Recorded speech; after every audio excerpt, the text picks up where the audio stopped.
Morning, everybody. Come on, let me show you what we got going on today.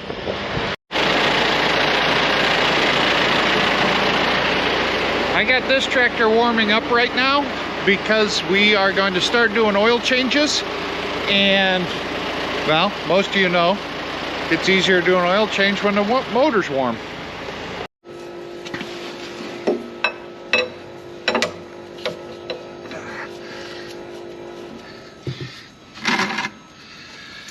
I got a feeling these hoses are going to be in the way, but I'm no John Deere engineer, so let's just see. Oh, they just miss. I'm impressed. I am impressed.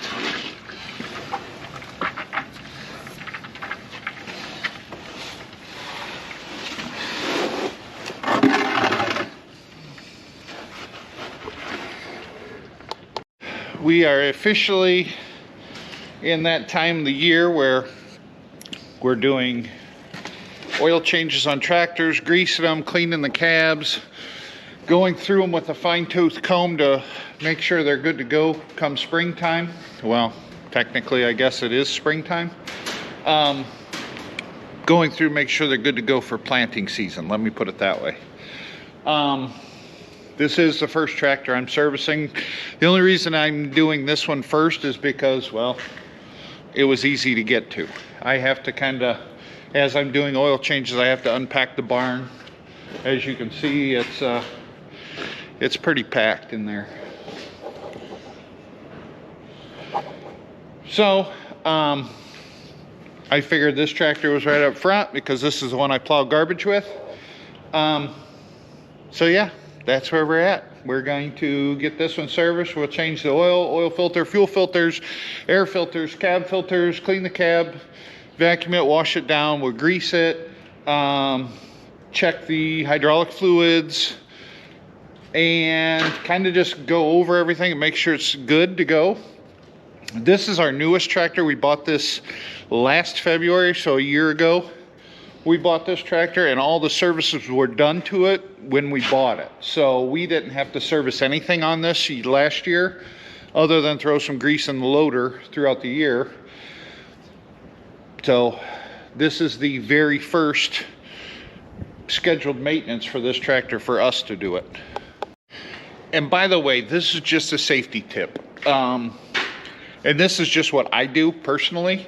But when I have a tractor sitting in the middle of the shop like this with no oil in the motor, I pull the key out of the ignition.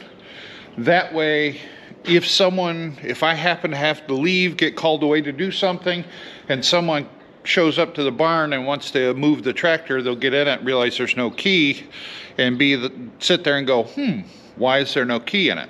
So that's kind of why I pull the keys out of the ignition when I dump the oil in a tractor. That way there's no accidental starts with no oil in the motor.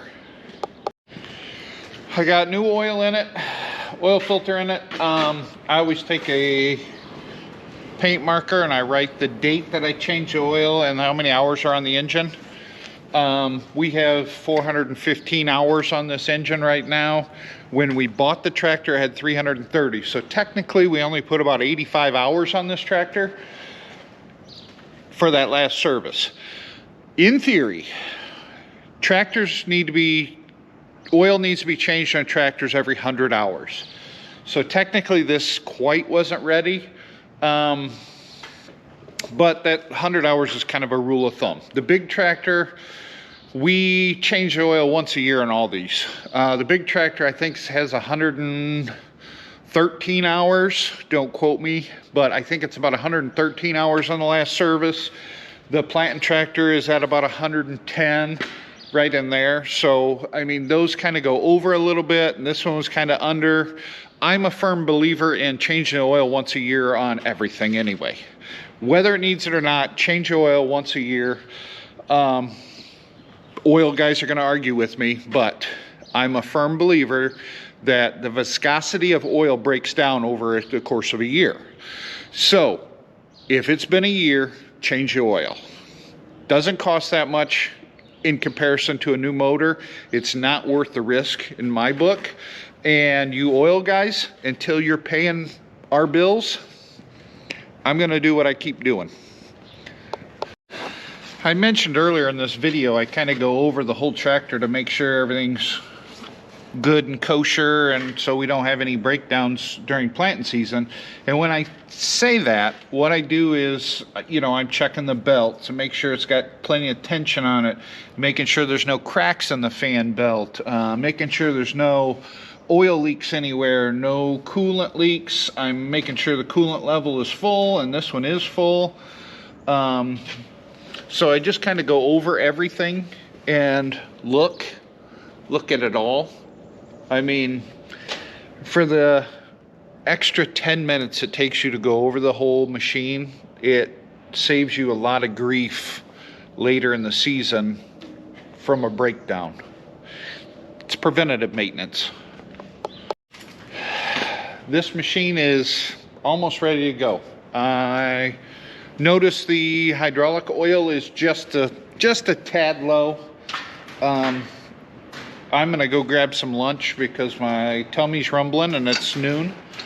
But when I get back, I'm gonna add a little bit of hydraulic oil to this and put the motor covers back on it and then grease it, and she'll be ready to go.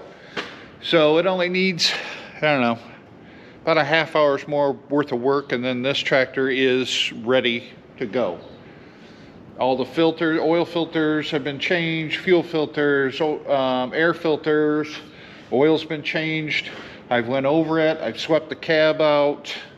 It's pretty much good to go, other than it needs a bath, but it's 30 degrees outside right now, and I'm gonna wait until it's warmer and then power wash it. But other than that, like I said, she's almost ready.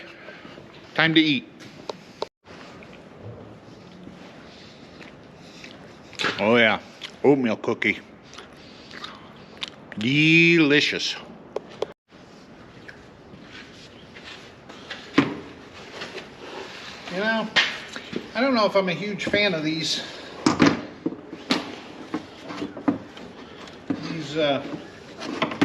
newer panels. They click on easy and they click off easy, but they're on a magnet, so they hold into place on a magnet. I don't know, just kind of, they feel chintzy.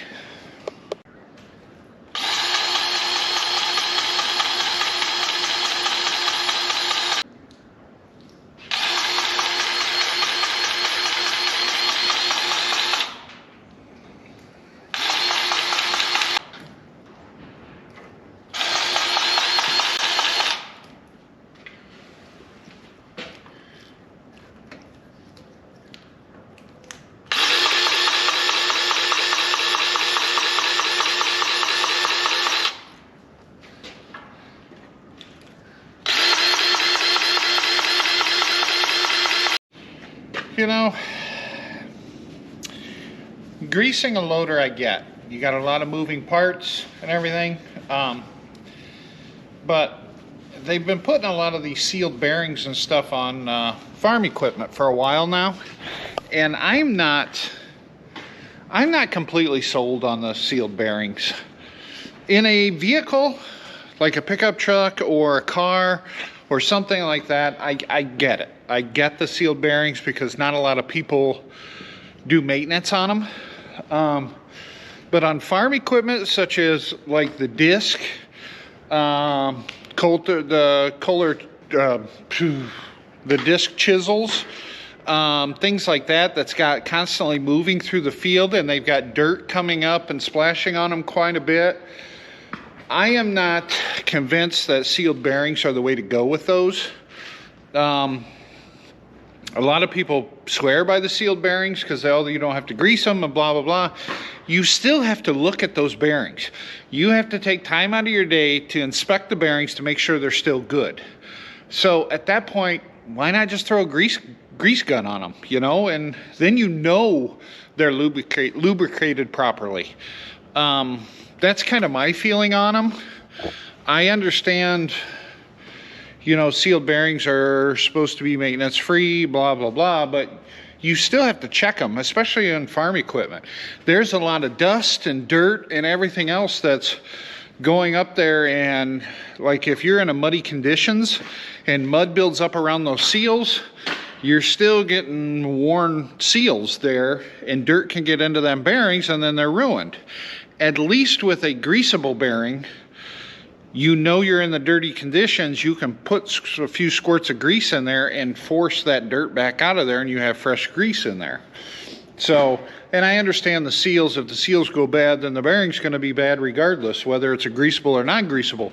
But in my mind, you might as well just put greasable bearings on farm equipment, because you're checking them all the time anyway to make sure they're still good.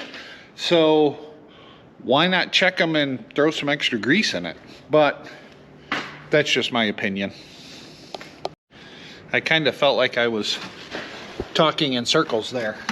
Did you think I was talking in circles? It kind of felt that way, but whatever. So, in theory, hang on a minute.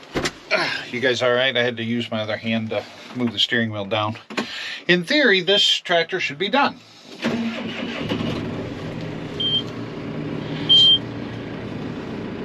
It's not barking at me saying it don't have no oil, which we know it's got oil.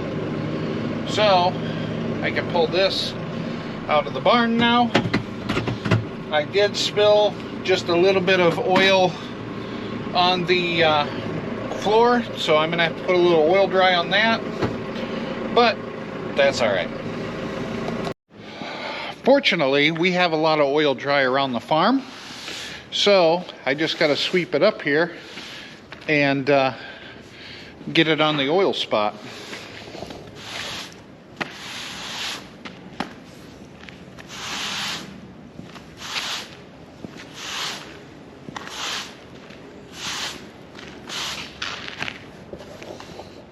That should do it. Dirt. It's like a magic eraser. You see, around here, if you get a boo-boo, we just rub some dirt on it. Carry on with your day. I'm trying to decide what I want to do next. The big tractor is better part of a day to do because it's a big tractor. There's a lot to look over and do. The other tractor, the planting tractor, that's a good half a day to do that as well. Same with the sprayer. The bigger tractors take a little more time to do. And the semis, well, this truck needs the EGR valve, it needs some kind of work done to it. So we're trying to determine when to do that. The combine don't need to be done until the summer when we're getting ready for harvest. But I could do the mini excavator and get that done because that's a smaller unit and I have the filters for that. So I guess I could fire that up and bring it in and work on that next, because that won't take but an hour to do. Yeah, I think I'll do that. I figured the little tractor, I'll fill up top off with fuel while the mini excavator's warming up. That way, everything's good to go. Oh, this is hard to do one-handed. Hang on. There, just like that. So, I forgot this. I changed oil in this thing last year, and it was a major pain in the butt. I completely forgot about it. So, I haven't drained any oil out of this yet. Because I'm sitting there going, where was the oil filter? I know the oil filter's somewhere around here, and I have all the panels removed and everything. I'm going to show you where the oil filter is. I have to do this on a warmer day because I can't be wearing this bulky shirt and bulky coat to get my hands up in there. So, I want to show you this. This is the oil drain plug. And in this hole, you see it way up in there? That white filter? That's the that's where the oil filter is. So this arm here is not going up in that hole without wearing just a t-shirt. So I'm gonna wait, because tomorrow's supposed to be like 50 degrees. And it's like 30 something right now. So I'm gonna wait till tomorrow to change oil in this thing, because of the fact that I have to get my hand up inside that hole. So yeah, I'm gonna wait till tomorrow to change oil in this one. I guess that's an issue when you're working on stuff that has mini in the title. Mini excavator means many spaces to work, as in small spaces to work. Well, I was able to chip away some of the frozen dirt that was in the track there.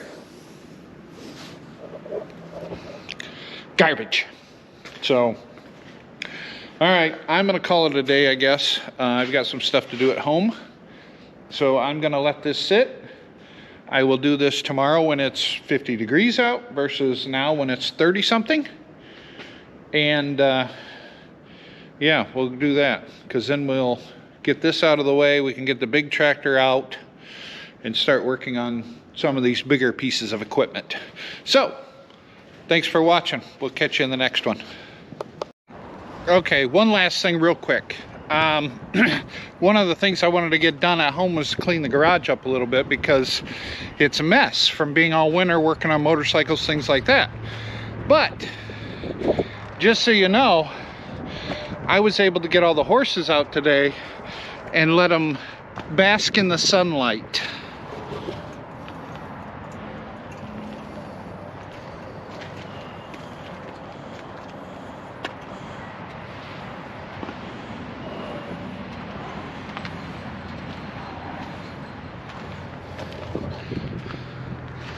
Now, isn't that beautiful? A sea of motorcycles.